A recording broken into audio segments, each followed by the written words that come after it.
반갑습니다. 오늘 이제 에스겔서 18장 마무리하고 19장 넘어가도록 하겠습니다. 깁니다. 에스겔 48장까지 있어서. 여러분 18장 기억하시나요? 네. 아버지의 죄 때문에 아들이 심판받을 일 없을 거고, 또 아들이 뭔가를 잘했는데 또 아버지의 죄 때문에 벌받을 일 없고, 그래서 딱 한마디로 요약하면, 너희는 왜 그 아들이 아버지의 죄에 대해 벌을 받지 않느냐고 물으면, 그 아들은 법과 의를 실천했기 때문에, 나의 율례를 따랐기 때문에 아버지의 죄로 인해 벌을 받지 않을 것이다. 그래서 분명히 이제 여기에서도 말하지만 신명기에도 그런 말씀이 있습니다. 신명기에도 모세의 말씀 가운데 모세가 그렇게 얘기합니다. 너희는 너의 죄에 의해서 대가를 받지, 부모님이나 아니면 자녀에 의해서 그 죄로 인해 너가 대가를 받지 않는다. 그래서 지난주에 죽는다 이런 말 말씀드렸죠. 하나님이 너 법 안 지키면 내가 너 죽인다가 아니라, 법을 안 지키면 그 자체가 너의 인생에서 죽음으로 가는 거다, 이런 의미를 가지고 있다라는 말씀 기억나시나요? 어제 일도 기억이 안 나니. 네. 그죠? 그런데 이제 사람들이 이렇게 말한다는 거예요. 하나님은 공평하지 않다. 하나님은 왜 모든 사람들을 공평하게 대한다고 하는데 그렇지 않느냐. 그 말의 의미는 뭐냐면, 우리가 지금 죄를 범했어도 다른 민족들 살려주신 경우도 있는데 왜 우리는 안 살려주냐, 이런 의미를 포함하고 있어요. 하나님께서 뭐라고 말하냐면, 너가 율례를 따라고 지켰으면 산다라고 한 대로 산다. 근데 너네가 돌이켜고 회개 안 하니까 내가 말한 것을 지켜야 되지 않느냐. 하나님 말씀하시는 공평이란 법 앞에서 공평한 걸 말합니다. 그러니까 내가 너하고 친하니까 너 좀 봐줄게, 이런 생각을 갖는 것 자체는 하나님의 공평에서 멀어진 것이다. 그래서 내가 일을 처리하는 게 공평하지 않다고 말하는구나. 이스라엘아 잘 들어라. 내가 일하는 방법이 어찌 공평하지 않냐. 너희가 하는 행실이 오히려 공평하지 않은 것이 아니냐. 제가 지난주에 그런 말씀 드렸잖아요. 그러니까 하나님을 믿는 사람이 오히려 더 하나님 앞에 우리가 잘못했을 때 벌을 좀 내려주십시오. 그러고 싶지 않죠. 저도 약간 말하면서 취소. 네. 오히려 너희가, 내가 좀 우리 가까운 사이잖아요. 그러니까 좀 봐주세요 라고 말하면, 오히려 세상 사람들이 보기에는 악을 행하는데도 심판하지 않으시는 건 공평하지 않은 거다. 그래서 하나님의 자녀에게 오히려 하나님께서는 용서해 주시기도 하지만 하나님의 자녀가 자녀답게 살기를 원한다. 근데 이건 어느 민족이나 다 똑같이 하나님께서는 악인이 죽는 것도 원치 않으시고 또 의인이 버림받는 것도 원치 않으시기 때문에, 자기가 의인이라고 해도 의롭게 살다가 다시 죄를 지면 그것 때문에 죽는 거지, 그 자신이 누구 다른 사람 때문에 죽는 게 아니다. 이게 공평한 거다. 그래서 여러분, 제가 정리한 걸 보면 이런 거예요. 그 하나님은 공평하다. 하나님의 자녀가 됐다는 거, 내가 믿음을 가졌다는 게 결코 내가 아무리 죄를 지어도 나는 괜찮다라는 말을 의미하지 않는다. 그리고 하나님은 악인이라도 멸망당하는 걸 원하지 않기 때문에 돌아오기를 원한다. 여러분, 제가 마태복음 20장 저번에 말씀드렸잖아요. 아침에 9시에 인력 구하는 사람 12시, 3시, 5시에 구해서 가서 1급이라고 그러죠. 1급을 받을 때 똑같이 주는 거예요. 공평하지 않지 않냐. 9시간 일하는 사람이랑 1시간 일하는 사람이랑 똑같이 하나님 주니까 불평하잖아요. 하나님 이럴 수가 있냐. 어떻게 우리가 9시간을 죽도록 일했는데 1시간 일하는 사람을 똑같이 임금을 주느냐. 하나님이 말씀하신 게 뭐냐면, 내가 너에게 얼마 주겠냐 그랬니? 일당 주겠어. 일당 안 줬니? 좋습니다. 그럼 내가 저 사람에게 일당을 베푸는 건 너에게 약속한 걸 안 지킨 게 아니라 내가 저 사람에게 은혜를 베푼 건데, 내가 은혜를 베푼 것 때문에 네가 화를 내는 게 이게 옳다고 보냐? 하나님 되게 합리적인 분이십니다. 제가 어제 저녁에도 신명기 말씀 우리 성경 통독반 하면서, 저는 하나님을 믿는다는 건 합리적이신 하나님을 내가 깨닫는 거라는 생각을 되게 많이 해요. 요즘 믿음이라는 게 막 하늘에서 떨어져서 우리가 생각하는 이성적인 행동을 다 죽이고, 우리가 하나님을 믿는 것 자체가 이성적인 것을 무시한다고 생각하는데, 저는 하나님을 믿는 건 되게 합리적인 일이고, 그리고 때로는 하나님이 이성을 뛰어넘는 역사를 하시는 일이 있지만 이성을 무시하시고 하시진 않는다. 이성을 무시하는 사람들이 이단에 간다. 하나님의 이성을 못 박으라고 주신 게 아니다. 이 머리를 생각하라고 주신 거다. 그래서 보면 정말 성경에 읽다 보면 너무너무 하나님이 이해할 수 있게끔 우리를 설득하시는 장면들이 많아요. 여러분 읽어보시면 동의하실 텐데, 잘 안 읽으니까 동의 못 하시는데, 여러분 이런 말 있잖아요. 영어에서, 그러니까 공평은 평등과 다르다, 이런 말이 있습니다. 그러니까 equality is not equality라고 하는데, 그게 뭐냐면 공평이라는 거는요 똑같이 주는 거예요. 여기 있는 사람 1, 그렇죠? 여러분 그 자녀에게 상속할 때 배우자 1, 요즘 그러잖아요. 1이잖아요. 옛날에는 참 좋았는데 아들한테는 더 주고 막 이랬는데, 그렇죠? 그래서 공평이라는 건 그 사람의 집이나 그 사람의 어떤 상관없이 1 다 주는 게 공평이고, 평등은 그 사람의 circumstance, 환경이나 그 사람이 가지고 있는 재난이나 그 사람이 갖고 있는 핸디캡을 다 고려해서 거기에 맞춰서 주는 게 평등이라고 말해요. 그걸 우리가 justice라는 단어를 그렇게 표현해요. 그래서 제가 이제 전공으로 한 그 저스티스 학문을 보면, 그 어렸을 때 핸디캡을 가지고 태어난 사람들에게, 그 사람에게 우리 국가에서 지불하는 것들 있잖아요. 최소 수혜자에게 주는 비용이나 이런 것들을 공평한 차원이 아니라 인간이 평등을 누리는 차원에서는 꼭 필요하다고 보는 거죠. 그러니까 이게 육체적 핸디캡이든 정신적 핸디캡이든, 그런데 그거에 대한 시비가 많죠. 여러분 미국에서 지금 한참 그 마이클 샌더이나 이런 사람들 이슈된 게 뭐냐면, 왜 대학교 들어갈 때 유색인종이나 이런 사람들에게 플러스 점수를 줍니다. 그래서 요즘은 다시 백인들이 법안을 내는 게 뭐냐면 불평등이다. 그러니까 우리가 백인이라는 이유로 왜 핸디캡을 가지고 가야 되느냐, 이런 거죠. 그래서 지금도 아마 절판에 계류 중인 것들도 있습니다. 왜냐하면 평등의 기준을 어떻게 정할 것이냐는 또 이 문화마다 다른 거예요. 그러다 보니까 우리가 평등해야 된다는 건 알지만, 우리가 이 평등을 그럼 어디에게 얼마큼 핸디캡을 주고 어떻게 해야 이게 진짜 공평이 아니라 평등이 되느냐, 이건 숙제입니다. 모든 문화에서 가지고 있는 숙제고, 우리나라도 마찬가지고요. 하나님에게는 공평과 사랑의 법이 분리되지 않는다. 왜냐하면 하나님은 말씀하신 대로 지키시고 주시는데, 그러나 하나님은 은혜의 법을, 사랑이라는 법을 원래 가지고 계시기 때문에 공평하고 평등하게 주시지만, 그러나 하나님은 그 개인에게 하나님이 주시고 싶은 은혜를 하나님이 부어주시는 것 가지고 우리가 시비 걸 수 없다.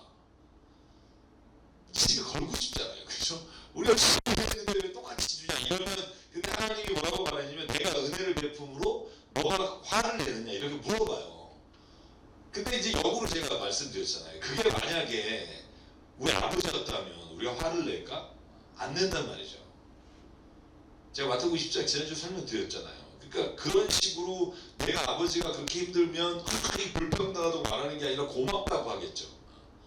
사람이 그래서 자기 입장차에 따라서 너무나 다르다, 그런 얘기 좀 드리고 싶고요. 그래서 마지막으로 하나님의 자녀가 되는 걸 특권이라고는 말하는데, 그 특권은 우리가 어떤 하나님이 주시는, 우리가 죄를 져도 용서해 주시고 뭐 회개 안 했는데, 제가 말하는 건 그런 게 아니라, 하나님의 자녀의 특권을 주셨다는 건 내가 하나님이 옳다고 하는 걸 따라갈 때 내가 그걸 기쁨으로 느낄 수 있는 게 특권이라고 생각해요. 쉽게 말하면 이런 거예요. 여러분 옛날에는 죄 짓는 재미가 쏠쏠했잖아요. 아무래도 지금도 그렇긴 한데, 죄 짓는 재미가 쏠쏠합니다. 여러분 접어서 아시잖아요. 그죠? 그런데 이제 내가 하나님을 알고, 하나님이 옳고 그름에 대한 말씀을 듣고, 정말 하나님 내가 그렇게 되길 원합니다 라고 기도하고 살아가면, 죄를 짓는 기쁨이 내게 나를 유혹하는 힘이 되는 게 아니라, 죄를 이기는 기쁨, 또 선을 행하는 기쁨이 나에게 기쁨이 돼서, 내가 죄를 지을 때보다 내가 죄를 정말 선으로 바꾸시는 그 은혜가 너무 크다라는 걸 깨닫는 게 하나님의 자녀의 권세를 누리는 거예요. 우리가 하나님의 자녀가 돼서 어떤 나쁜 일을 해도 우리가 이것이 하나님의 보호를 받아서 안 걸리고 이런 게 특권이 아니라 내가 하나님을 알고 나니까 하나님의 옳고 그름과 하나님의 선하심을 따라가면서 느끼는 기쁨.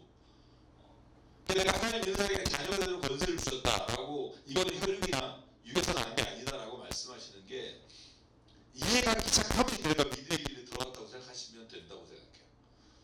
그래서 하나님이 이스라엘 족속은 내가 일하는 방법이 공평하지 않다고 말한다. 이스라엘 족속아 내가 일하는 방법이 어찌 공평하지 않니? 너희가 하는 행실이 오히려 공평하지 않다. 너희가 오히려 특권을 원한다. 그러나 나는 너희에게 하나님이 다른 민족을 심판하듯이 죄 가운데 있는 민족을 심판하는 걸 너희에게도 동일하게 적용을 시킨다. 네가 만약에 공평하지 않다고 생각하지 그 죄에서 돌이켜. 그러면 구원을 받을 거야. 너희가 멸망하지 않을 거야. 그런데 너희가 지금 죄를 범하고 있기 때문에 그 장애물이 너희를 넘어뜨리고 있다. 그러나 하나님은 절대로 죽을 죄를 지은 사람도 죽는 걸 원치 않으시고 회개하기를 원하신다. 다 주의 말이다. 그래서 우리가 주님의 원에서 회개하는 겁니다. 회개하는 게 제가 지난번에 설교로 말씀을 드렸지만 회개는 기쁘게 해야 되는 거고 회개는 내가 하나님의 자녀라는 것을 깨닫게 되는 도구고 그래서 지난번에 말씀드린 거 넘어갈게요. 19장 짧습니다만 설명해야 될 게 많습니다. 왜냐하면 여기에 나오는 이 젊은 사자 또 다른 젊은 사자가 누군지를 알려면 이제 성경을 조금만 아시면 되는데 조금만 알아서는 안 되거든요. 좀 많이 알아야 되는데 19장에는 이제 이 세 명의 왕의 이야기를 하는 겁니다. 잘 보셔야 됩니다. 그러니까 여기 뭐라고 되냐면 이스라엘의 지도자들 불러 애가를 지어라. 왜 이제 예루살렘이 멸망할 거니까. 멸망할 거니까 곧 너희들 슬픔으로 노래를 지어라. 너의 어머니는 누구였느냐? 이렇게 노래를 부르는 거예요. 이제 애가를. 너의 어머니 누구였냐? 사자들 가운데 엎드려 있으면서 저무사 특에서 저 새끼들을 기르던 암사자였다. 그 새끼 가운데 하나를 기었더니 젊은 사자가 되었다. 그가 사냥하는 것을 배워 사람을 잡아먹으니 여기서 이 젊은 사자는 누구냐라고 말하면 여호야스라는 왕입니다. 왜 그러느냐? 여기서부터가 좀 어려운데 이거 어떻게 도표를 보여드리려고. 요아스라는 왕이 있습니다. 종교개혁이었던 왕. 자, 우리 한번 심심한데 왕 한번 이렇게 쭉 남쪽의 왕들 한번 이렇게 20명인데 북쪽은 11명인데 남쪽 왕은 이제 솔로몬의 아들부터 시작하잖아요. 르호보암. 그 다음에 아비암이라는 왕이 있고 아사라는 왕이 있고 여호사밧이라는 왕이 있고 여호사밧이 북에 있는 아합과 이세벨과 그 딸 이다말 그러니까 결혼을 시켜서 자기 아들하고 그래서 남쪽도 이제 죄악에 물들죠. 그래서 어쨌든 거기서부터 쭉 시작해서 이제 요시야 왕까지 옵니다. 근데 요시야 왕이 훌륭한 왕입니다. 종교개혁을 했던 훌륭한 왕인데 요시야 왕이 어디서 죽느냐면 갈베리스 전투하는 데서 죽어요. BC 609년입니다. 정확히 말하면. 근데 여러분 우리나라하고 유대인하고 원력 계산이 달라서 609년에 왜 죽느냐면 여기에 이스라엘이잖아요. 그죠? 예굽이에요. 이집트에서 이 갈그미스라는 곳을 전투하러 가요. 왜 가느냐? 바벨로니아가 지금 이 모든 세상의 패권을 차지하는 전쟁을 하는데 아시리아랑 바벨론이랑 붙었는데 아시리아가 애굽한테 도움을 요청해요. 야, 우리가 힘이 딸린다. 도와라. 그래서 이집트가 갈그미스 전투에서 올라가는데 그때 요시야 왕은 바벨론의 편에 섰기 때문에 올라가는 느고 왕하고 전투를 해요. 무기또라는 데서. 거기서 죽어요. 그래서 여러분 요시야 왕이 너무나 훌륭한 종교개혁의 왕이잖아요. hil기야 대제사장이 거기서 토라를 찾아내서 그 토라를 가지고 유월절을 지키고 황당하잖아요. 그 훌륭한 왕이 여기서 전쟁하다 죽어요. 그러고 나니까 여러분 느고 왕이 내려가다가 이 이스라엘 왕이 죽어버렸으니까 왕을 세워요. 그 왕이 누구냐면 여호야스라는 왕입니다. 여호야스의 왕이 이름이 원래는 살룸이었다가 여호와스가 되는데 세 번째 아들이에요. 그러니까 요아스의 세 번째 아들이 여호야스입니다. 엄마가 하무달이고 그래서 여기에 나오는 너의 어머니는 누구냐 할 때 아마 하무달을 말하는 거고요. 그러니까 하무달이 아들 중에 하나를 여호아스를 이제 느고가 왕으로 딱 세우고 돌아갔는데 얘가 이집트 마음에 안 들어요. 3개월 만에 폐위를 시켜버려요. 이집트로 끌고 가요. 포로로 끌고 가고 두 번째 아들인 여호아킴을 왕으로 세웁니다. 재밌으시죠? 네. 그런 옛날에 좀 그런 얘기가 있습니다. 우리나라 용교처가 우리나라 조선왕 주시dom처럼. 그래서 여호아킴 왕을 세웠는데 이 왕이 정말 그 눈치 보는 왕이죠. 간에부터 다 세게 붙었다는 왕입니다. 그래서 잘 보시면 자 여호아킴이 11년 정도를 통치하는데요. 여호아킴이 통치하는 게 어떤 거냐면 처음에는 애굽이 자기를 세웠으니까 애굽 편을 들어요. 그런데 605년에 두 번째 갈그미스 전투가 2차 전투가 일어날 때 바벨론이 이집트를 이겨요. 그러니까 딱 보니까 이집트하고 붙어있다면 우리 끝날 것 같다. 그래서 바벨론한테 붙어요. 그래서 바벨론하고 잘 지내다가 여러분 602년에 바벨론이 이집트를 공격하러 가요. 이제 완전히 무너뜨려 갔다가 바벨론이 져요. 그러니까 602년에 이집트한테 붙어야겠는데 라고 붙었는데 그때 느부갓네살 왕이 원년인데 그때 쳐들어와서 이스라엘에 들어와서 3개월 동안 이스라엘을 협박해서 그리고 그 여호아킴을 폐위시킵니다. 그리고 여호아킴 그 아들을 왕으로 세워요. 이게 남유다의 마지막이에요. 마지막 5왕이 복잡하게 3개월 11년 3개월 11년 이런 일이 일어나는데 여러분 그래서 성경을 다시 돌아가 보면 두 번째가 누구냐? 다른 왕을 골랐는데 그 왕이 여호아킴과 여호아킨을 같이 말한다고 봐요. 왜냐하면 뒤에 보면 여러분 바벨론으로 끌려갔다고 되어 있거든요. 그 왕이 바벨론으로 끌려갔어요. 두 번째 왕이. 근데 여러분 성경에 보면 여호아킴이 바벨론으로 끌려갔다는 버전과 길에서 사람들에게 죽었다는 버전이 둘 다 있는데 그걸 섞어 보면 아마 끌려갔다 와서 죽었다라고 추론할 수 있고 여호아킨은 아예 끌려가서 거기서 죽을 때까지 살아요. 여러분 열왕기하 25장에 보면 그 이야기가 나옵니다. 자, 이 얘기를 왜 복잡하게 하냐 하면 그 다음 얘기하려고 해요. 여호아킨이 3개월하고 끌려가면서 누굴 세웠느냐? 여러분 재밌어요. 요시야 왕의 세 아들은 다 왕이 됩니다. 세 번째는 삼촌인 시드기야가 왕이 돼요. 그러니까 처음에 여호아스, 여호아킴, 여호아킨, 시드기야 이렇게 왕이 마지막 왕이에요. 시드기야는 두 눈이 뽑혀서 이스라엘 예루살렘 멸망하는 그때 왕이고요. 자 그래서 지금 에스겔이 뭘 얘기하려고 하냐 하면 복잡합니다만 자 그 왕이 그 가운데 가장 센 가지가 시드기야인데 12년 동안 통치를 하는데 결국 동풍에 마르고 튼튼한 가지가 꺾이고 말라 불 가운데 터졌다가 버려졌다가 뭐냐면 바벨로니아가 시드기야가 있을 때 586년 BC에 예루살렘에 쳐들어와서 예루살렘 성을 무너뜨리고 완전히 멸망을 시켰다. 그 이야기가 오늘 요 19장에 하는 얘기의 가장 초점입니다. 그래서 시드기야 왕 때 완전히 이스라엘이 남유다가 멸망을 하게 된다. 그런 얘기를 이렇게 나뭇가지로 쓰다 보니 읽으면서 아마 무슨 얘기인지 잘 모르셨을 거라 생각이 들어서 그래서 제가 요 얘기를 좀 적어놨고요. 자 그래서 시드기야 왕은 여호아킨이 아버지 복수를 할까봐 바벨론에 끌고 가고 삼촌을 세웠는데 그 삼촌이 다시 애굽에게 충성을 맹세하니까 쳐들어와서 예루살렘을 멸망시켰고 그래서 에스겔이 애가를 불러라. 그게 19장의 끝입니다. 짧은 말씀입니다. 그 다음에 20장 넘어갈게요. 에스겔 20장. 20장에 가면 이런 말이 나와요. 제7년 5째 달 10일 알 필요는 없겠지만 여러분이 아시다시피 이 횟수가 시작된 게 598년이니까 막 지금 591년 BC입니다. 5째 달 10일이네.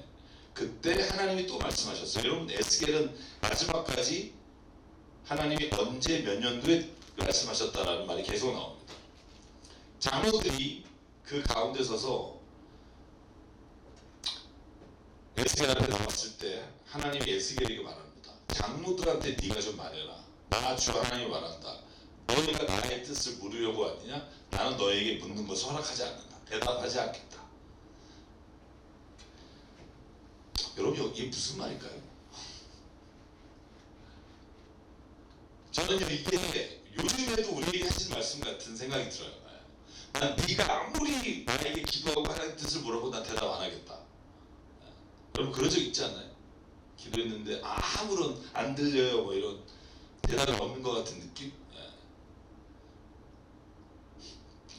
두 가지 중에 하나죠. 기도를 안 하거나 아니면 했는데 그런 응답이 안 들린다 들린다의 생각이 아예 없는 이 두 번 나와요. 너희가 나에게 뜻을 묻지 마라. 20장이 나는 너에게 말하지 않겠다. 근데 여러분 생각해보세요. 너희가 내게 기도하면 내가 너희의 기도를 듣고 내가 응답하겠다. 이게 하나님이 우리에게 주시는 성경의 말씀이잖아요. 근데 이스라엘 장로에게 에스겔아 네가 말해. 니네가 나에게 아무리 나의 뜻을 물어도 나는 너희가 묻는 것조차 허락하지 않을게. 왜 이런 말씀하셨을까요? 자, 내가 물었고 여러분이 대답을 왜 이런 얘기를 하셨을까? 계속 그런 얘기입니다. 그러면 어느 때 이러실까요? 어느 때 대답을 안 하실까요? 어제 이거 가지고 저녁에 교회 처음 나오신 분들하고 아주 재밌게 얘기했는데 자기 욕심을 구하는 기도를 왜 하면 안 되냐고 물어보시더라고요. 그러니까 옆에 있는 분들이 자기 욕심을 구하는 기도를 하면 안 되죠. 뭐 우리가 하나님의 뜻을 몰라야지 막 그러니까 여기는 진짜 동네가 다르네 막 이러면서 얘기를 하다가 보통 왜 골로새서에 그런 말 나오잖아요. 기도에 대해서 네 가지가 나와요. 너희가 간구와 기도와 도구와 감사를 해라. 그러면 이제 간구가 asking 너희가 원하는 걸 구하고 그 다음에 기도는 prayer라고 해서 우리가 흔히 말하는 하나님의 뜻을 구하는 거고 도구가 intercession이라고 해서 중보하는 기도고 마지막에 기도가 thanksgiving 감사하는 기도가 있다. 그러니까 여러분 어느 기도가 제일 중요할까요? 이 네 가지 기도 중에 바울이 말한 너희는 이렇게 기도하라 할 때 이 네 가지를 한단 말이에요. 그 중에 정말 우리가 귀하다고 보는 기도가 prayer입니다. 우리가 왜냐면 영어 자체가 prayer예요. 기도가. 그러면 asking 하지 말라는 거냐? asking 하라는 거예요. 하나님께 네가 안 해 구해라. 너희 필요한 걸 구하라. 그러면 주실 것이요 찾으라 찾을 것이요 두드리라 열릴 것이다. 이렇게 말씀하시잖아요. 그런데 또 기도 중에 하나가 다른 사람을 위해 기도해라. 또 하나가 뭐냐면 너의 삶에서 매일 감사하는 기도해라. 그것도 이 중에 가장 우리가 기도라고 하면 요 두 번째 프레이어를 기도라고 한단 말이에요. 그러면 이게 앞에 에스킹하고 차이가 뭘까라고 생각해 보면 프레이어는 하나님의 뜻을 구하는 거야. 에스킹은 내가 원하는 걸 말하는 거고. 자, 그걸 놓고 한번 보자는 거예요. 내가 하나님께 구했어요. 근데 하나님이 야, 더 이상 하지 마. 나 너한테 얘기 안 할래. 여러분 애들한테 그렇게 말한 적 없으세요? 야 됐어 오늘 얘기하지 마. 오늘 여기까지. 어느 때 그러세요? 어느 때 그런 얘기 하세요? 너무 의견이 다른데 또 자기 네. 지금 얘도 그런 거야. 얘도 뭐라고 하냐면 뒤에 내가 너희가 수없이 말했다 이거예요. 내가 너한테 수없이 이렇게 해야 된다고 말했는데 네가 그때는 계속해서 안 듣고 이제 와서 또 하나님 뭘 원하십니까 하고 물으면 내가 할 말은 내가 오히려 너에게 이전에 말했던 걸 네가 지키라는 말 외에 내가 할 게 없다. 하나님이 너무 답답한 거죠. 너는 저 하나님이 이렇게 말씀하신다고 그들에게 일러줘라. 내가 옛날에 이스라엘을 선택하고 야곱의 집의 자손들에게 손을 들어 맹세하고 이집트 땅에서 나 자신을 그들에게 알려주었고 그들에게 손을 들어 맹세할 때 내가 그들의 주 하나님이라고 알려줬어. 이미 다 알려줬어. 그런데 너네는 계속 물어. 왜? 하기 싫으니까. 여러분 발람이라는 사람 나오잖아요. 계속 하나님한테 가야 됩니까? 가지 않아야 됩니까? 그래서 가지 마라. 그랬더니 또 가서 물어봐. 하나님 가야 됩니까? 가야 되지. 야, 내가 많이 도저히 말했잖아. 가지 마. 또 물어. 하나님 가야 됩니까? 하나님 뭐라 그래요? 가이씨. 그 뒤에는 없어요. 성경에 그냥 가 이렇게 돼 있고 씨는 내가 붙이고요. 가니까 여러분 뭐라 그래요? 하나님께서 하나님에게 말라기라고 하는 모압 왕이 제발 이스라엘 저주해달라고 그러는데 산마다 올라가서 제사 드리면서 저주하려고 하면 하나님이 말아요. 야 이스라엘 축복해라. 네가 저주할 백성이 아니다. 그래서 축복을 해요. 세 번 다 축복을 해요. 여러분 여러분 이스라엘 백성이 사무엘상에 보면 8장에 왕을 달라 그래요. 왕을 달라 그러니까 하나님 사무엘한테 그래요. 야 제발 왕 구하지 마라. 왕은 내가 왕이다 너에게.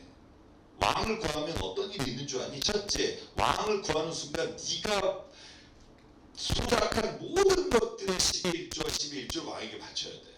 하고 싶니? 너 아들 낳으면 군대 보내야 돼. 왕을 위해서. 너 딸 낳으면 시녀로 달라로 다 보내야 돼. 후궁도 보내야 돼. 야, 네가 그런 왕이 왜 필요해? 내가 왕인데. 자, 가서 진정하라 그래. 그런데 때로 와서 또 하나님께 왕을 주십시오. 또 말해요 하나님이. 너희가 구하는 것이 무엇인지 진짜 모르느냐? 왕을 가지면 그 왕으로 인해 나라가 망할 거다. 가라 그래. 갔어. 근데 다시 때로 와서 왕을 주니까 하나님은 가자 이씨. 그러면서 사울을 줘요. 저는 그래서 가끔 그러고 생각해요. 내가 원하는 기도가 응답됐다라고 생각하고 착각하지만 사실은 그게 응답이 아니라 하나님이 내가 고집과 내 욕심을 내버려둔 걸 수도 있다. 그래서 어려운 것 같아요. 내가 뭔가 구할 때 내가 진짜 원하는 걸 제가 여러분 설교할 때 그래서 그런 얘기 드렸잖아요. 옛날에 제가 보스턴에 유학하는 얘기 써주면서 그 엄마가 기도가 응답돼서 유학을 몇 년 만에 가게 됐다고 막 너무 좋아했는데 1년 뒤에 오셔가지고 우리 애가 미국 가서 마약을 해가지고 지금 학교를 그만두고 하나님 이걸 왜 보내시냐고. 그래서 제가 그랬어요. 도대체 보내달라고 금식 기도하신 분이 누군데. 그러니까 이 모든 일이 일어날 걸 우리가 알고 구하냐 말이에요. 모르잖아요. 그러니까 우리가 구하는 것 자체가 이게 이루어졌다 그래서 하나님의 뜻이 이루어졌다라고 보는 건 너무 근시안적이고, 그래서 가장 중요한 건 뭐냐면 내가 기도하고 간구할 때 이 기도가 내 뜻대로 내가 원하는 대로 됐을 때 응답이라고 생각하는 생각을 좀 버려야 된다. 그러려면 뭐가 더 중요하냐? 내가 이 구하는 것이 하나님 뜻에 맞는 거냐, 내가 구하는 것이 내 욕심을 위한 게 아니냐라고 내가 끊임없이 하나님 앞에 애스킹하면서 프레이를 해야 된다. 프레이를 하면 하나님의 뜻이 무엇인지를 말씀 가운데 볼 수 있는 눈이 열리니까. 그리고 감사함으로 그 모든 것들을 받아야 하는데 우리가 결과에 따라서 이건 감사하고 이건 감사하지 않잖아요. 여러분 신명기 보면 재밌는 장면이 있습니다. 신명기 27장에 여러분 이스라엘 백성이 딱 가나안에 들어가는 입구잖아요. 모세가 이제 마지막 설교잖아요. 자, 그리스도인과 에발산 앞에 딱 모여서 축복과 저주를 6지파씩 딱 산에 서서 하나님 앞에 고백해요. 하나님 우리가 축복이나 저주를 다 지키겠습니다. 그래서 여러분 6명의 지파가 여기에 시몬과 레위와 이쪽에 요셉과 베냐민과 있고 이쪽에 루벤과 6지파가 딱 나눠서 하나님 이렇게 말해요. 하나님 우리가 모세가 질문 던져요. 우리가 가나안 땅에 들어가서 하나님의 먹을 소산과 모든 것을 주시는 축복을 우리가 내리실 줄 믿습니다라고 모든 백성이 아멘이에요. 그래서 27장에 보면 아멘이 10번인가 10번인가 나와요. 그런데 재미는 뭐냐면 저주를 이야기해요. 너희가 만약에 그 땅에 가서 하나님 말씀을 지키지 않고 너희가 하나님을 버리고 우상을 따라가면 하나님의 저주가 임할 겁니다. 할 때 아멘 그래요. 그래서 아멘이 계속 반복돼요. 그러니까 하나님이 약속할 때 뭐냐면 내가 좋은 것만을 아멘하는 게 아니라 내가 옳지 않은 길로 걸어갈 때 그때 하나님이 나에게 이런 일을 일으키신다고 해도 내가 아멘하겠습니다 하는 게 우리가 믿음의 공동체로 하나님 앞에 나가는 자세라는 거예요. 좋은 것만 받으면 얼마나 좋겠어요. 그런데 하나님 우리가 원하시는 건 내가 세상에서 행복하고 좋은 길을 가는 게 아니라 우리가 선하고 옳은 길을 가기를 원하신다. 인생 살다가 이 둘이 부딪힐 때가 있잖아요. 내가 행복한 길과 내게 유리한 길과 좋은 길. 그런데 세상을 살아가면서 옳은 길과 선한 길을 내가 가야 할까 아니면 나에게 이득이 되는 길을 가야 할까 사이에서 고민할 때 하나님이 우리에게 원하시는 건 뭐냐면 아까 그 본문이죠. 회개하고 돌이켜 선한 길로 가라는 거예요. 여러분은 그쪽은 아니잖아요. 그죠? 모든 사람이 다 선한 길을 가도 주님 나는 좀 내가 좀 많이 이득을 얻은 길을 갖게 해주십시오. 그게 내가 하나님 여태까지 드린 헌금이 얼마인데 진짜 매주 예배 드린 게 얼마인데 나한테 그런 건 좀 주시면 안 됩니까? 이런 생각을 갖는데 하나님은 오히려 바울서신이나 베드로전서에 보면 이런 거죠. 너희가 선을 행하는 것이 하나님의 자녀가 가진 가장 중요한 특권이다. 왜냐하면 선을 행함으로 인해 하나님의 영광 받으시고 우리가 세상에서 하나님이 누구신지를 의를 드러내면서 살 수 있기 때문에. 그래서 여러분 팔복 중에 의에 관한 게 두 가지 복이 있어요. 의를 위해 그래서 핍박을 받는 자는 복이 있나니 천국이 저희 것이며 의에 굶주린 자는 복이 있나니 저희가 배부를 것이며 이렇게 의롭게 사는 거에 대한 게 복이라고 그러거든요. 근데 제가 팔복 설교하면서 말씀드렸지만 저는 이런 복은 별로 원하지 않아요. 지금 로또 사면 당첨되고 주식 사는 대로 대박나고 이게 복이 있는 자의 복 목록에 들어갔으면 좋겠는데 하나님 우리가 원하시는 거 애통한 자는 복이 있나니 마음이 가난한 자는 복이 있나니 마음이 청결한 자는 복이 있나니 의에 줄이고 목마른 자는 복이 있나니 평화를 이룬 자는 복이 있나니 이게 무슨 복이냐 말이에요. 근데 성경은 이게 복이라는 거예요. 근데 이게 왜 복이냐면 이거 나 혼자서만 누리는 복이 아니라 하나님이 지으신 세상이 다 복을 누릴 수 있는 길이 여기에 있단 말이죠. 왜 악하고 양아를 구축한다고 여러분 100명이 다 착한 거 여러분 개모임 해보셨나요? 개또? 여러분 개또? 네. 여러분 제가 개또 무너져서 저에게 오신 분 여러분 계시는데 요즘은 많이 안 하시는데 모임하고 이런 거잖아요. 우리가 왜 뭐 네가 올해 몇 번 순번을 받아 뭐 쭉 해놓고 그러면 자기가 돈을 내고 그리고 언제 기다려서 그 목돈을 받잖아요. 네. 근데 개주가 달아나요. 개주가 친한 언니가 글쎄 뭐 이러면서 해외로 도피하고 그러죠. 그리고 그 다음 어떻게 되는 줄 아세요? 그러니까 예를 들면 10명이 열심히 냈어요. 근데 9명 받고 1명이 못 받고 예를 들면 이렇게 되잖아요. 다음부터는요 악하고 양어를 구축합니다. 절대로 사람들이요 선한 마음으로 그 돈을 안 내요. 감시하고 그 돈이 어디냐. 그러니까 한 사람만 악하면 100사람의 선한 사람이 다 악한 쪽으로 가요. 그래서 세상은요 아무리 우리가 선한 사람이 좀 더 있어도 악쪽으로 기울 수밖에 없는 게 선한 일을 하면서도 계속 우리가 감시하게 되고 의심하게 되고 제가 여러 번 말씀드렸지만 부동산 거래할 때 너무 그렇게 보증을 많이 쓰대요. 계약서에다 뭐 어디 뭐 공간에 뭘 해서 돈 내고 다 이게 의심하는 것 때문에 생기는 거잖아요. 우리가 여기 사인하면 갚는다 이런 어떤 확신이 없으니까 기회비용이 계속 들어간단 말이죠. 그래서 하나님이 묻지 마. 이거 뭐냐면 내가 너에게 성경에 말했어. 이미 여러 번 말했고 네가 안 듣고 자꾸 너희들이 하나님 뜻이 뭐냐고 묻는데 내가 이제 이 다음에 뭐가 나오냐면 이스라엘 백성을 이집트로부터 어떻게 이끌었는지를 설명해 줘요. 그때 내가 어떻게 말했는지 보실래요? 나는 내가 그들에게 손을 들어 맹세했어. 이집트 땅에서 이끌어낼 때 내가 너네 조상들한테 다 알려줬어. 적과 꿀을 떠로 가는데 그런데 우상들에게 네 정신 팔지 말고 하나님이 말씀하신 걸 들어. 그리고 그걸 따르지 않으면 네가 반드시 벌을 받는다고 수없이 말했어. I told you. 그러니까 수없이 말했어. 제발 또 묻지 마. 내가 그들을 이 땅에서 이끌어낼 때 나 자신이 그들에게 알려줬어. 하나님이 계속 얘기를 해요. 왜 그러면 광야로 이끌어가는 줄 아니? 만약에 홍해를 건너지 않고 북쪽에 예를 들면 지중해 해안으로 걸어갔으면 2주면 도착하는 땅이잖아요. 이집트에서 가나안 땅까지 2주면 갑니다. 정확히 걸어서.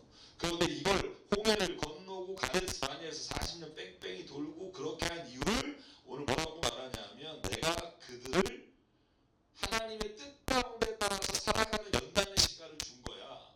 근데 그 시간이 지나오고 나서도 너희가 다시 그 죄 가운데 빠졌잖아. 그죠? 저는 고난이 유익이라는 말 별로 안 좋아하는데 살다 보면 고백할 수밖에 없는 단어인 것 같아요.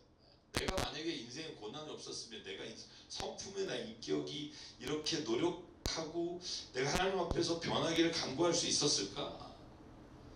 여러분 만약에 내가 일론 머스크처럼 20대부터 계속 성공해서 지금 그런 걸 누리고 있다면 저렇게 됐겠죠. 그러니까 어떻게 보면 고난이라는 게 하나님이 우리를 다듬어 가시는 가장 좋은 길이다. 그런데 고난을 당하기 싫다. 누가 고난 당하기 좋아하세요? 아무나 안 좋아하죠. 좋아하시는 분이 있으면 변태입니다. 나는 고난이 좋아. 이거 이상한 사람이에요. 근데 우리 인생에서 고난만큼 우리를 변화시킬 수 있는 힘은 없다. 그래서 이런 말이죠. 고난이 유익하다. 혹은 환난이 인내를, 인내는 연난을, 연단은 소망을 이루는 줄 압니다. 그다음 욥기서에 보면 고난당한 욥기가 뭐라고 고백해요? 주께서 나를 연단하신 후에 정금같이 나오리라. 이게 다 고난을 경험하고 그 고난으로 인해 자기의 삶을 깨달은 자의 고백이거든요. 자식 고난당하는 거 원치 않으시잖아요. 원하시나요? 우리 자식이 제발 고난 당해가지고 좀 그런 부모가 저희 외삼촌은 그러셨어요. 외삼촌이 굉장히 높으신 분이었거든요. 진해 해병대 사령관이었는데 그 조카가 아버지 나 군대 좀 빼주세요 그랬다가 다음날 UDT로 갔어요. 바로 그러니까 그건 할 수 있더라고요. 이게 높으시니까 바로 다음 주 입대를 시키더라고요. 물론 한 25년 전이니까. 제가 연예인이었거든요. 그러니까 연극하고 이러니까 그 기간을 국립극장에서만 하고 되게 잘 나갔었는데 그거 갔다 와서 다른 일이에요. 그러니까 뭐 그런 경우는 있겠죠. 아들을 훈련시켰다. 뭐 고생해라 이렇게 할 수 있겠지만 모든 사람이 고난을 당하기를 원치 않죠. 저도 저희 딸이 그렇게 되지 않지만 그러나 제가 기도하는 건 우리 딸이 고난을 당할 때 그 고난이 무의미한 시간으로 절망으로 가지 않고 그 고난을 통해서 우리 딸이 다시 인생에서 하나님을 바라볼 수 있는 눈이 열리길 바랍니다라는 기도를 늘 합니다. 지금 미국에 혼자 있으니까 제가 옆에 없기 때문에 더 또 그런 기도를 하는 것 같고요. 그래서 어쨌든 하나님이 이스라엘 백성이 하는 거야. 너 자꾸 내 뜻 물어보는데 묻지 마. 내가 너희들 그런 실천하고 살라고 율례를 줬잖아. 법을 줬잖아. 근데 너희들이 계속해서 그 법을 어겼잖아. 그러나 이스라엘 백성 광야에서 나에게 반역해서 말씀을 지키지 않았어. 누구나 그대로 실천하면서 살 수 있는 율법을 줬는데 안 지켰어. 그들은 안식일도 더럽히고 내 이름에 욕을 먹였고 적과꾸리였다 모든 아름다운 땅을 데리고 갔는데 거기서도 내 말을 따르지 않고 죄를 졌어. 한번 볼래? 그들을 불쌍히 여겨서 죽이지 않고 그래도 얘네들이 내 말 듣겠지 않고 그랬는데 아주 없애지 않았는데 그들은 또 나의 법을 지키지 않고 그래서 내가 이번에는 네 얘기를 안 듣겠다는 거야. 네 얘기 안 듣겠다. 내가 너희들의 안식일을 지켜서 하나님인 줄 알게 했는데 자손이 또 나에게 반역했고 누구나 그대로 실천하면 살 수 있는데 그런데 너희 조상들은 또 반역했어. 끊임없이 참고 기다렸는데 계속 반역한 이스라엘 보고 하나님 결정하신 거죠. 이번엔 내가 너희의 말을 듣지 않겠다. 가끔 그런 적 있지 않으세요? 자식을 정말 사랑하고 다 주지만 어떤 때는 이거 끊어야 얘가 살지. 내가 이걸 끊어야 얘가 뭔가 인생에서 사는 방법을 좀 다르게 할 수 있겠지라고 생각할 때가 있단 말이죠. 그래서 하나님 오늘 말합니다. 내가 너네를 멸망시키지 않았던 건 너네 때문이기도 하지만 내 이름을 위해서 안 했는데 그런데 내가 오늘 너희들이 망하게 하는 걸 내가 냅두겠다. 그래서 너희가 진짜 하나님의 말씀으로 살아가는 게 얼마나 좋은 건지를 너희가 깨닫게 해주겠다.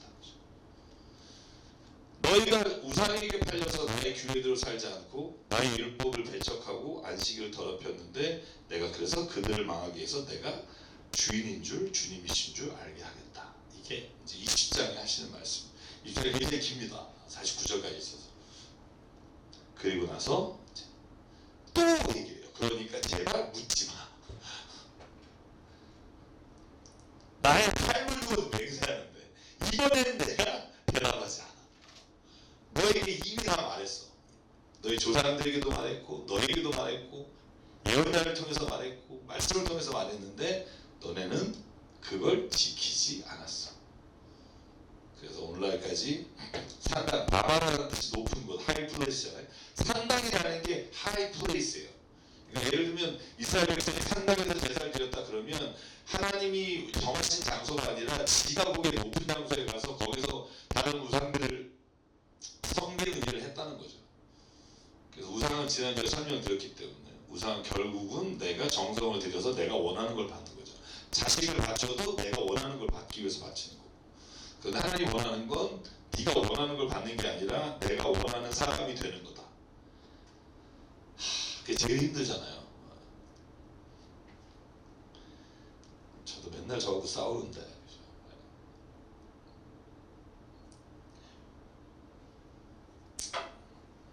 제가 오늘 아침에 출근하기 전에 어명을 주셔가지고 집안에 짐을 옮겨라 해서 아침 옮기고 나와가지고, 사실 이런 인간이 아니었는데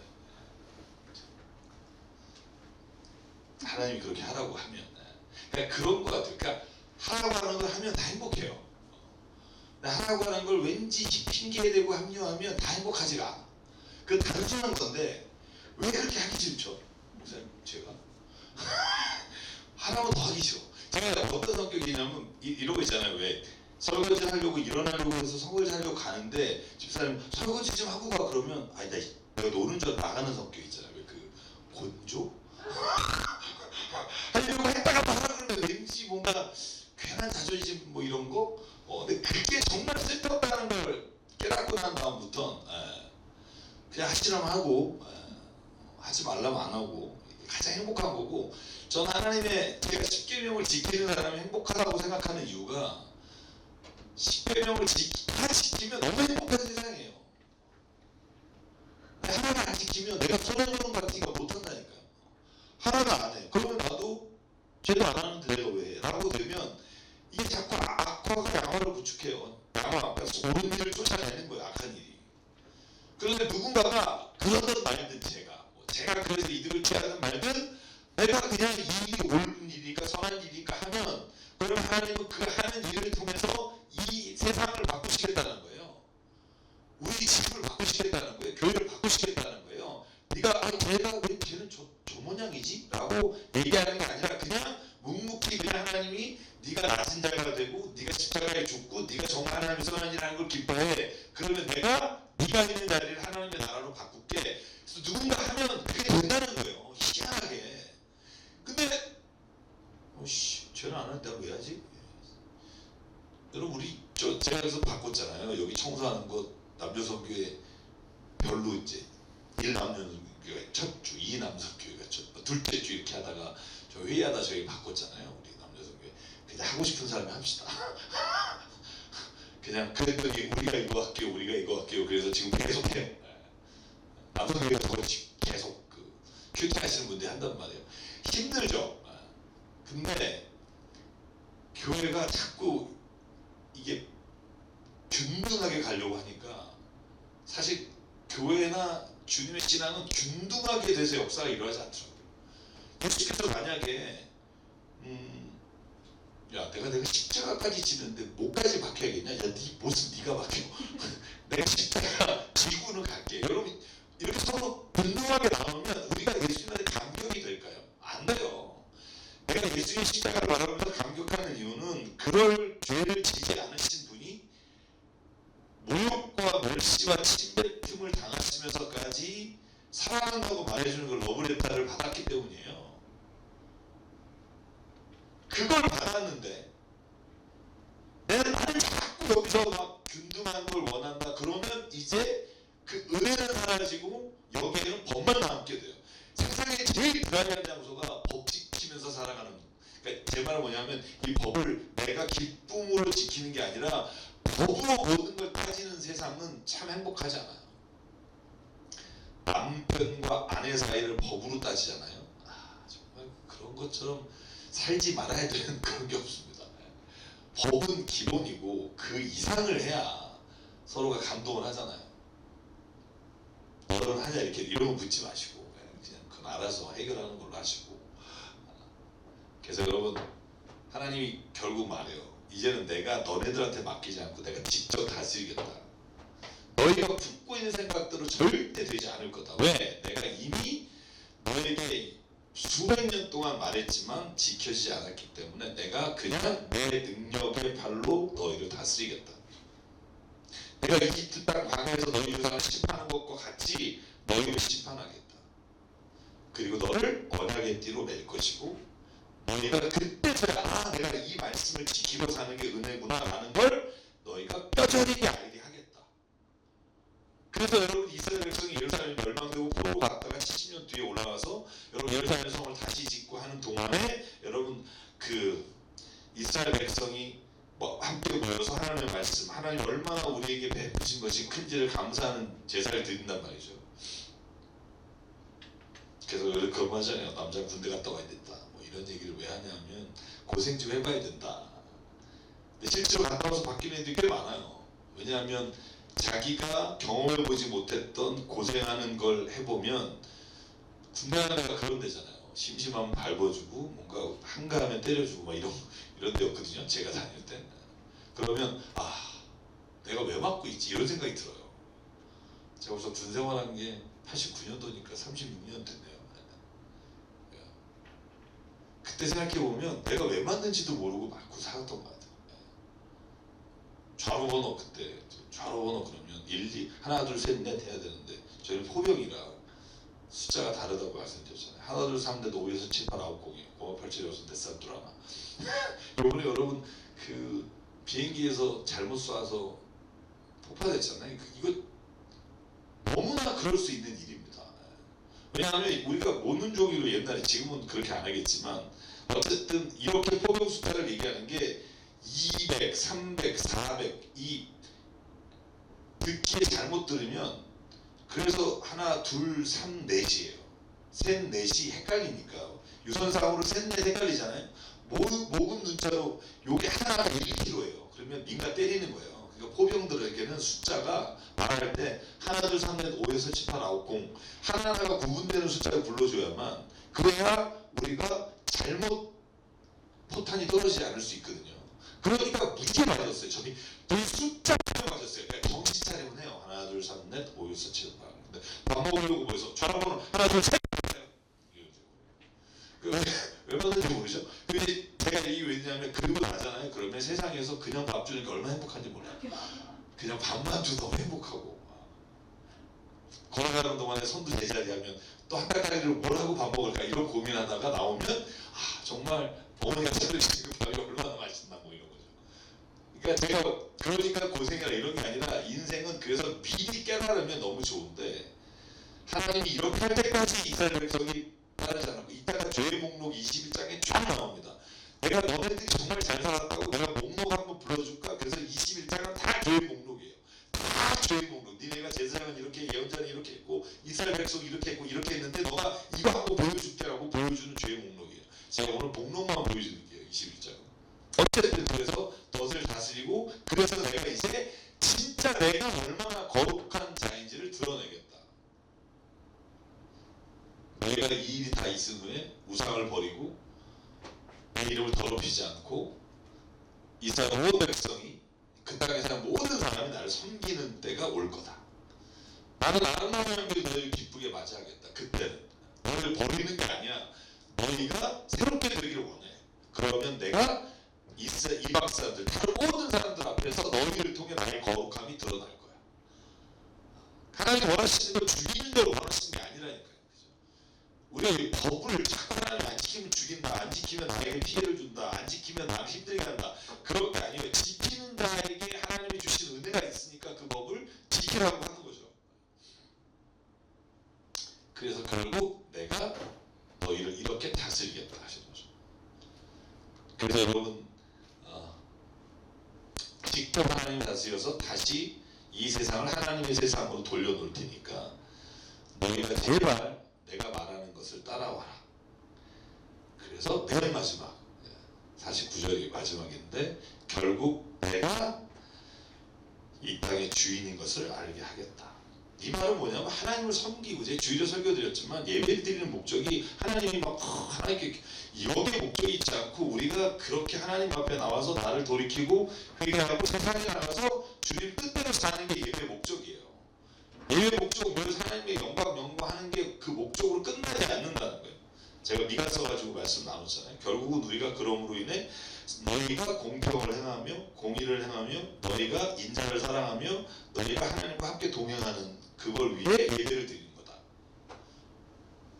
근데 우리는 막 오늘 너무 예배 좋지 않았니? 성가대 노래 너무 잘하지 않았니? 목사님 말씀도 좋고 오늘 우리 교회 막 조명도 너무 예쁘지 않니?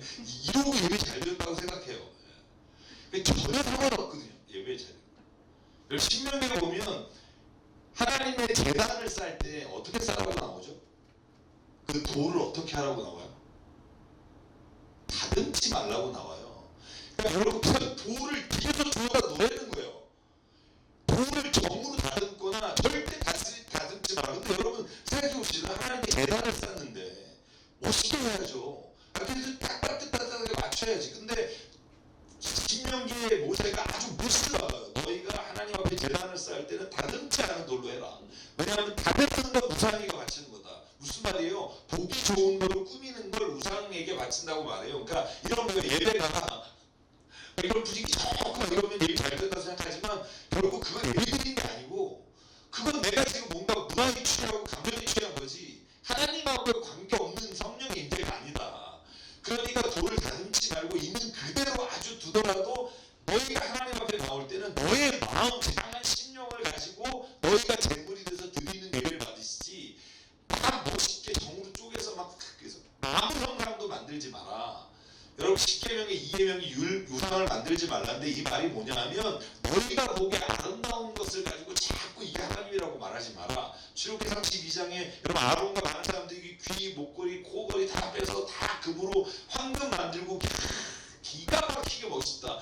이 분이 바로 이집트에서 우리를 이끌어낸 하나님이십니다 라고 말해요. 왜? 자기들이 제일 존중하는 황소를 만들어서. 근데 하나님이 그거 여러분 모세 돌판이 막 깨지고 그거 다 하나님께서 레위 지파를 3,000명 죽이고 이런 일이 일어나잖아요.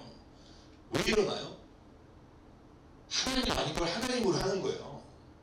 예배의 가장 위험한 요소가 저는 그거라고 생각해요. 우리의 신경을 자꾸 다른 데로 돌려서 자꾸 저 사람이 쟤는 왜 자꾸 왜 반팔을 입고 막 이러면서 신경 쓰이게 하는 거야. 쟤는 모자 왜 쓰고 그러냐. 이 신경 쓰는 거. 그러니까 이거를 신경 쓰다가 우리가 예배를 놓친다는 거예요. 그래서 웬만하면 복장도 남에게 신경 안 쓰게 하는 게 좋겠지만 복장이 좀 그러면 저분은 그냥 믿음이 그러신가 보다라고 일단 보자. 그러면 양화와 악화를 구축할 수 있지 않을까?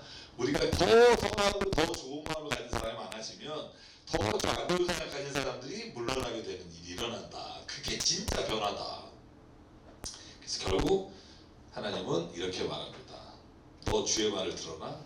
내가 말하는데 다 태워버릴 거다. 왜? 태우는 게 목적이 아니라 다시 새롭게 나게 하기 위해서 기존에 있는 걸 다 태워버리겠다. 자, 그리고 이제 결국은 내가 주인인 줄 알겠다. 제가 이거 항상 성경 공부할 때 시작하는 겁니다. Fact is not event. 그러니까 팩트하고 이벤트는 다르다. 우리 자꾸 신앙으로 성경을 보고 신앙으로 세상을 보는 걸 좀 너무 우리가 왜곡된 시각으로 보는 거 아니에요? 라고 생각하는 사람이 있어요. 가끔. 근데 저는 어떤 세상의 사람도 있는 그대로 보는 사람은 없어요. 세상에 그러면 사람 죽어요. 의미를 자기가 발견하지 못하잖아요. 그러면요 우리가 세상을 살면서 세상에서 내가 살아가는 목적도 없고 아무것도 몰라요. 예를 들면 이런 거예요. 내가 그 사람 만나서 가슴이 콩탕콩탕 뛰어. 너무너무 사랑하는 마음이 들었어. 여러분 그러면 이걸 우리가 이렇게 표현하잖아요. 2025년 3월 12일 내가 그 남자를 만났을 때 심장의 박동수가 120까지 올라갔고 이게 팩트란 말이에요. 그래서 저 사람 만나면 내 심장의 박동수가 120 정도 되겠구나. 이렇게 기록하는 사람은 없어요. 그 사람을 만났는데 심장이 콩닥거리는데 어머 내가 사랑하나 봐. 이게 내가 일어난 사건을 누구나 다 아니면 이걸 사람을 미워할 수도 있고 그러니까 어떤 일이 일어났을 때 이 어떤 일이 나에게 사건이 되려면 내 해석이 들어가요. 누구나 다. 성경은 뭐냐? 성경은 세상을 바라보는 시선이 세상의 물질과 욕심과 세상 사람들이 바라보는 시각으로 이 사건을 보는 게 아니라 이 팩트를 보는 게 아니라 하나님의 살아계시고 하나님의 은혜를 체험한 사람들이 이 팩트를 바라보는 시선으로 내가 보고 그게 나의 사건이 되는 거예요. 이게 신앙이에요. 그래서 보통 신앙 사건이라고 하잖아요. 예를 들면 제가 그냥 비근하게 쓰는 게 그런 거죠. 아침에 일어나서 회사를 가려고 다 뛰어가서 버스를 딱 잡으려고 하다 버스가 가버려요. 그럼 우리가 이렇게 생각해서 재수 들을 게 없다고. 일진 안 좋다. 근데 여러분 딱 나갔을 때 오늘 또 하나님 나에게 뭘 말씀하려고 하지? 그럼 우리가 얘기했잖아요. 이거 오바다. 하나님 그걸 뭘 말하냐? 근데 여러분 똑같은 게 될 수 없다는 거나 내가 오늘 이걸 통해서 하나님 뭘 말씀하시고자 하지? 라고 묻는 게 똑같은 내 의미와 설명과 작업이에요. 소시적으로 말하는 시니피언이라는 게 있어요. 그러니까 우리가 겉으로 드러나는 건 속에 있는 의미와 내용들이 우리가 해석하고 맞춰질 때 우리에게 사건이 되는데, 여러분 그리고 탁 놓쳤는데 옆에서 택시가 지나가다가 비 오는 그 물 고인 걸 나이가 확 뿌렸어. 그럼 이렇게 하죠. 제가 못 붙었다. 그리고 세상적인 시각으로 아씨 오늘 아무데도 안 가야지. 오늘 일진이 안 좋다. 근데 여러분 만약에 딱 이랬을 때 우리가 성경에 나오는 시각으로 우리가 나에게 일어난 사건을 보자는 거예요. 근데 이걸 합리적으로 보자는 거예요. 성경 말씀에 따라서 막 황당하게 막 이렇게 2차원, 4차원, 5차원으로 보는 게 아니라 오늘 내가 그러니까 아침에 소리 지르고 나오면 안 되는데 내가 집에 있는 사람한테 소리 지르고 이렇게 하니까 오늘 나에게도 이런 일이 일어났구나라고. 그러니까 누군가든 자기에게 일어난 모든 일들에 대해서 자기가 해석하고 그 의미를 가지고 살아요. 근데 성경은 뭐라고 말하느냐, 이걸 하나님이 주시는 선하신 뜻을 따라서 바라보고 그래서 그것을 가지고 내 삶을 고치고 변화되고, 이게 바로 성경이 우리에게 말해주고 주는 신앙 사건이다. 아브라함이 취했던 25년 동안 애가 안 생기고 막 그랬는데 아브라함이 뭐라 그래요? 하나님이 오늘 이 약속을 지키셨다라고 이삭을 낳으면 생각하잖아요. 그러니까 이게 너무 다른 거예요. 세상을 보는 시각이. 그래서 세상에서 보는 시각은 결코 옳은 시각이 아니라 저마다의 옳은 소견을 가지고 말하는 거라고 생각해요. 여러분 이번에 뭐 우리나라 보십시오. 지금 난리도 아니잖아요. 자기가 옳은 사람들이 왜 이렇게 많은지. 그래서 마지막 21장 제가 죄 목록만 하고 끝날게요. 칼집에서 이제 칼을 뺐다. 내가 세 번 얘기하세요. 내가 칼집에서 뺐다. 자, 브레드 쓸어야 되지 않지 뭐 이런 거예요. 그래서 비로소 내가 칼집에서 칼을 빼는 게 나다. 내가 너희를 벌할 거야. 뭐 때문에 이러세요? 라고 너희가 물으니 그러면 내가 너에게 대답할게. 그리고 이제 목록이 이제 나갑니다. 니네가 내가 말한 것들을 전혀 지키지 않았고 내 경고와 심판을 무시했어. 그런데 어찌 이 땅에 기쁨을 이끌 수 있겠니? 고아와 과부를 이용해서 너희의 이득을 취하고 재판할 때 돈 받고 더 많은 사람 이기게 해주고 이런 짓을 하면서 나는 하나님이 지켜주신다고 말하는 니네가 옳으니? 아니면 내가 그 사람을 벌하는 게 옳으니? 내가 그래서 모든 지도자를 칠 거다. 왜? 이제 목록이 나와요. 목록이 22장이 나오나 보다. 내가 주인인 것을 알게 하기 위해서. 그런데 내가 도구로 바벨로니아의 왕을 쓸 거야. 그래서 바벨로니아 왕이 와서 너희를 칠 거야. 근데 이 칼을 뺀 사람은 나야. 근데 결국 바벨로니아가 옳은 나라이기 때문에, 선한 나라이기 때문에 너를 치는 게 아니야. 내가 너희의 잘못을 돌이키게 하기 위해 바벨론이라는 도구를 썼을 뿐이야. 그리고 다른 민족이 잘못했을 때 너희라는 도구를 통해 에돔을 쳤고 모압을 쳤던 것과 마찬가지야. 너네가 특별하지 않아. 여러분 하나님 안에서 정말 중요한 게 딱 두 가지라고 생각해요. You are special. 이게 고백해야 돼. 나는 정말 특별하다. 하나님 나를 사랑하시고 나를 지켜주시고 정말로 나에게 은혜를 베푸시고 I'm special. I'm special. 근데 또 하나가 있어야 돼요. 그건 다른 사람도 스페셜하다는 거예요. 이게 나만 스페셜하다가 아니라 나도 스페셜하다. 그런데 그걸 개인적으로 만났을 때 이게 신앙 사건이 되는 거예요. 하나님 나를 이렇게 사랑하시네? 근데 이게 위험한 게 뭐냐면 기독교인이 하나님이 나를 이렇게 사랑하시는데 쟤보다 날 더 좋아하시네. 이제 이게 우리의 생각이잖아요. 나만 좋아하시면 좋겠고. 성경은 뭐냐면 너가 너무 특별해. 이사야 43장 제가 좋아하는 말씀. 여호와가 너를 창조하신 자가 말씀하신다. 이스라엘에 너를 조성하신 자가 말씀하신다. 너는 두려워하지 말라. 내가 너를 지명하여 불러내었고 너는 내 것이다. 네가 바다를 물 사이를 지날지라도 물이 너를 해하지 못할 것이며 불 사이를 지날지라도 불이 너를 태우지 못할 것이다. 내가 너를 보배롭고 존귀하게 여기며 사랑하였으니라고 되어 있어요. 근데 이 말이 정말 모든 사람에게 들려주시는 고백이란 말이에요. 나만 그런 게 아니라 하나님을 만난 모든 사람에게 하나님 이 고백을 하시는 거죠. 근데 이스라엘 백성은 뭐가 문제예요? 지금도 이스라엘의 민족의 문제는 지들만 사랑하신다는 거예요. 이거 선민이라고 하잖아요. 근데 결코 성경에 그렇게 말한 적이 단 한 번도 없어요. 구약 성경 읽어봐도. 잘못 생각하는 거죠. 바벨로니아 왕이 칼을 차고 오지만 여기 이게 뭐냐면 암몬 자손의 라빠로 갈 수도 있고, 재밌는 거예요. 이거 보시면 자, 바벨로니아가 왔어. 오른쪽과 왼쪽 길이 있다는 거예요. 오른쪽 길은 누가 있냐면 유다와 예루살렘이 있고 왼쪽은 암몬이 있어. 그런데 어디로 갈까 결정할 때 바벨로니아가 너네에게 올 거라는 거예요. 에돔도 죄를 졌고, 여러분 에돔이 이스라엘이 BC 586년에 망해요. 그런데 에돔은 581년에 망해요. 거의 비슷한 때 망해요. 근데 에돔은 남유다가 멸망할 때 그들 멸망시키러 오는 사람과 짝이 돼서 이스라엘을 괴롭히고 이스라엘을 뺏어갔다는 말이죠. 그러니까 잘 봐. 어디로 갈지 봐봐. 오른쪽인지 왼쪽인지. 그때 재밌는 게 뭐냐면 점괘를 칠 거라는 거예요. 바벨로니아가.